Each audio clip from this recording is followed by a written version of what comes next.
హైదరాబాద్ పాతబస్తీ కాలపత్తర్లో narcotic పోలీసులు దాడులు నిర్వహించారు.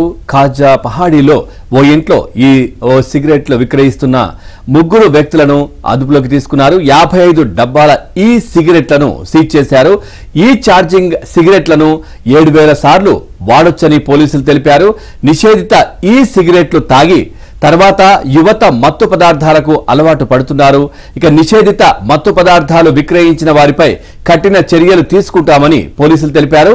రాష్ట్ర ప్రభుత్వ ఆదేశాలతో దాడులు కొనసాగుతున్నాయని అన్నారు.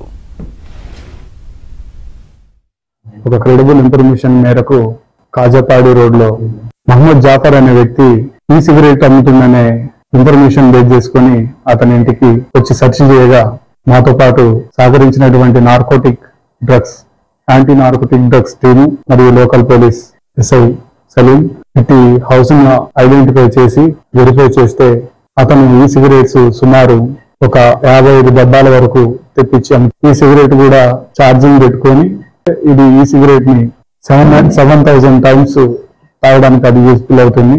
ఈ సిగరెట్ కి అలవాటు పడ్డ పిల్లలు ఇది నికోటిన్ ప్రోడక్ట్ ఉంటది. ఈ సిగరెట్ బ్యానెడ్. ఇది ఎవరైనా కనుక యూజ్ చేసినట్లయితే మినిమం 7 years బిలో పనిష్మెంట్ ఉంటుంది.